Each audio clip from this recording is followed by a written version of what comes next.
History में पहली दफ़ा ऐसा हुआ है कि एक टीम जो कि फाइनल मैच जीत गई उसके बावजूद ट्रॉफी अपने घर नहीं लेके जा सकी। अस्सलाम वालेकुम नाजरीन, मेरा नाम है उज़वर अली और आप देख रहे हैं एक डिजिटल। नाजरीन, हिस्ट्री में पहली दफ़ा ऐसा कुछ हुआ है कि एक टीम जो कि फाइनल तक पहुंचने के बाद जीतने के बाद भी वो ट्रॉफी घर लेके ना जा सकी। नाज़रीन जी, मैं बात कर रहा हूँ एशिया कप फाइनल मैच की जो कि पाकिस्तान और इंडिया के बीच में था। इस मैच में जो भी मनाज़िर हमारे सामने आए कि पाकिस्तान की पहले तो बहुत ही गंदी बैटिंग, उसके बाद शुरू में थोड़ी-सी उम्मीद और उसके बाद पाकिस्तान की जो बॉलिंग लाइनअप थी वो भी ढेर हो गई और इंडिया जो है वो बड़ी आसानी के साथ मैच को जीत गया। ख़ैर, मैच जीतने के बाद इंडिया की जो टीम है वो सारी ड्रेसिंग रूम में चली गई और उन्होंने आईसीसी के आगे ये मुतालबा रखा कि हम जो है वो trophy PCB chairman Mohsin Naqvi से नहीं लेंगे। वो एशिया कप के चेयरमैन भी थे और इसी वजह से उन्होंने ट्रॉफ़ी प्रेज़ेंट करनी थी। लेकिन वो ट्रॉफ़ी लेने से इंडियन टीम ने साफ इनकार कर दिया कि हम मोहसिन नकवी साहब से ट्रॉफ़ी नहीं लेंगे।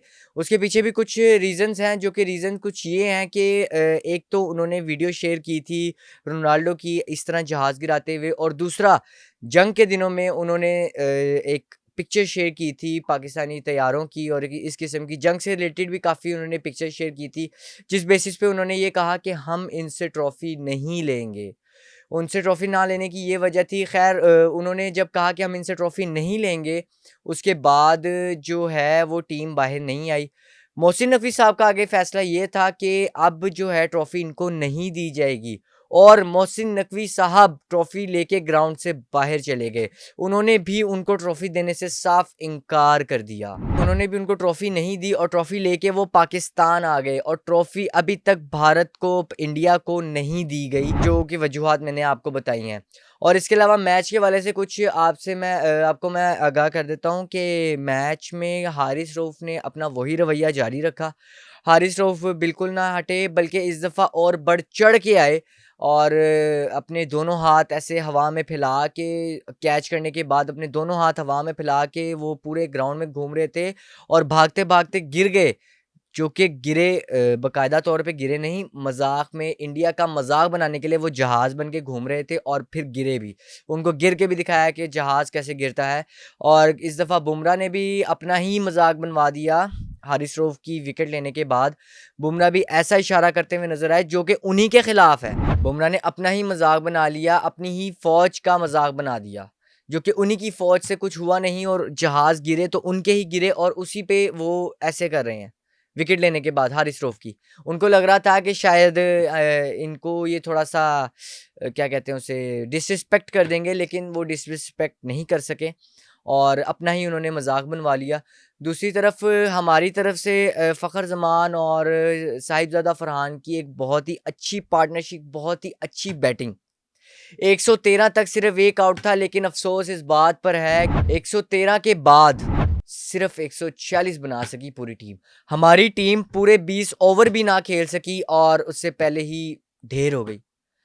एक के बाद एक, एक के बाद एक आउट होता चला गया। मिडल ऑर्डर बिल्कुल नाकाम रहा।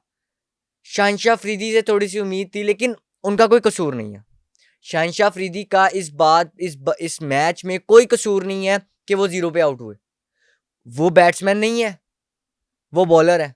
वो उनका जो काम था उन्होंने वही करने की कोशिश की जिस पे वो आउट हो गए। पैड पे बॉल लगी, एलबीडब्ल्यू हो गए। इसमें उनकी कोई गलती नहीं है, गलती है हमारे मिडल ऑर्डर की, जिसमें आता है सलमान अली आगा, मोहम्मद नवाज, साइम अयूब। ये प्लेयर हैं, ये खेलने वाले। कैप्टन साहब से खेला नहीं जाता। कैप्टन साहब का टोटल स्कोर एशिया कप में टोटल स्कोर 60 है। साहिबजादा फरहान और फ़खर ज़मान आपको एक बहुत अच्छा स्टार्ट दे गए थे, लेकिन उसके बाद भी आप लोगों से नहीं हुआ। शाहिनशाह अफरीदी और फ़हीम की शानदार बॉलिंग, आउटस्टैंडिंग बॉलिंग।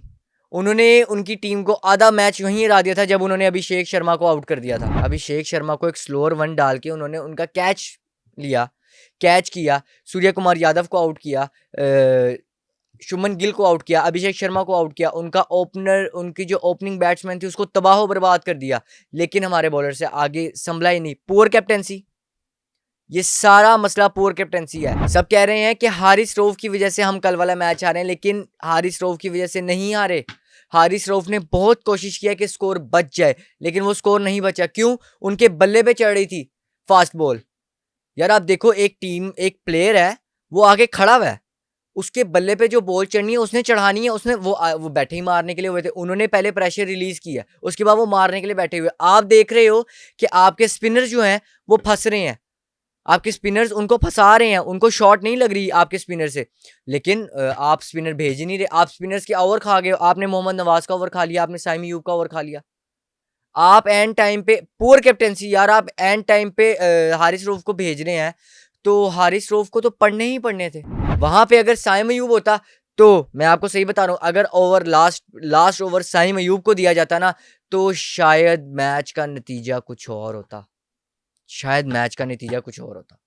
अगर हारिस रऊफ को ओवर ना दे के साइम अयूब को ओवर दिया जाता। हारिस रऊफ ने अपनी तरफ से फुल कोशिश की है, हम ये नहीं कह सकते हारिस रऊफ की वजह से हम मैच हारे हैं। हारिस रऊफ सिर्फ फास्ट बॉलर है, वो स्विंग नहीं करता, वो बॉल को, वो फास्ट बॉलर है।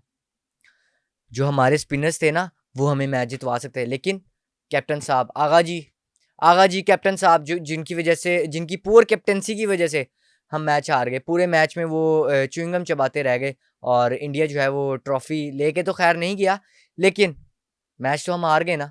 आप क्या कह सकते हैं इसके बारे में? पूरे उसमें राइवलरी चलती रही। सूर्या कुमार यादव ने कह दिया राइवलरी नहीं है, आपने साबित कर दिया कि राइवलरी नहीं है। पूरी कौम को आप लोगों से इतनी उम्मीद थी कि यार आप कुछ करेंगे, शायद फाइनल में कुछ करेंगे, लेकिन आप लोगों ने कुछ भी नहीं किया।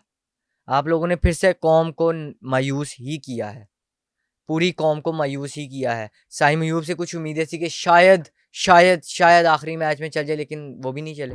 ओपनर्स के अलावा अगर बात की जाए, 113 पे सिर्फ एक आउट था और 146 पे पूरी टीम आउट थी।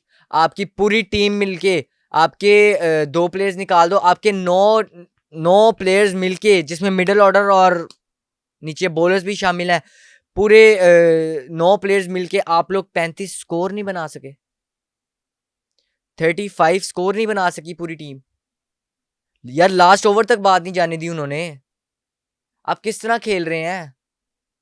फाइनल मैच था ये नाजरीन, फाइनल मैच, उसमें ये परफॉर्मेंस, बिल्कुल ही नाकाम परफॉर्मेंस। टीम बिल्कुल चेंज होनी चाहिए, बिल्कुल टीम चेंज होनी चाहिए। अब पाकिस्तान इस स्टेज पे नहीं है कि अब वो और हार बर्दाश्त कर सके। आपको ये टीम चेंज करनी पड़ेगी। आगा जी की टीम, आगा जी की कैप्टेंसी तो क्या, मैं मेरे अंदाजे से, मेरा खैर इतना बड़ा तजुर्बा नहीं है ना, मैं इतने बड़ी बात कर सकता हूँ, लेकिन मेरे हिसाब से उनकी टीम में भी जगह नहीं है। सलमान अली आगा की जगह टीम में भी नहीं है, आपने उनको कैप्टेंसी दी हुई है। मैं पर्सनली बहुत खिलाफ था इस टीम के। सीरियसली मुझे ये टीम शुरू से नहीं पसंद थी कि ये क्या है, इसमें है कौन खेलने वाला? फ़खर जमान, शाहिनशाह अफरीदी, इन लोगों के अलावा आप एक्सपीरियंस प्लेयर ही नहीं लेके गए यार। पहले मैच में 7 बंदे ऐसे हैं जो कि अनएक्सपीरियंस्ड है, इंडिया के खिलाफ पहली दफ़ा खेल रहे हैं। वो क्या कर रहे हैं आप अगर आखिरी ओवर साइम अयूब को देते, मेरा अभी भी वही मौक़िफ़ है, साइम अयूब को या नवाज को देते ना आप आखिरी ओवर, तो शायद इस मैच का रुख कुछ और हो सकता था। नाज़रीन, आप कमेंट सेक्शन में ज़रूर बताइएगा कि क्या आखिरी ओवर अगर स्पिनर को दिया जाता तो इस मैच का नतीजा कुछ और हो सकता था, और ट्रॉफी इंडिया तक पहुंचनी चाहिए कि नहीं? कमेंट सेक्शन में ये अपनी राय ज़रूर पेश कीजिएगा, और इंशाल्लाह मिलते हैं किसी नई स्टोरी और किसी नए दिन। बहुत मायूसी हुई मैच फाइनल देख के तब तक के लिए, लेकिन फिर भी अल्लाह हाफिज़।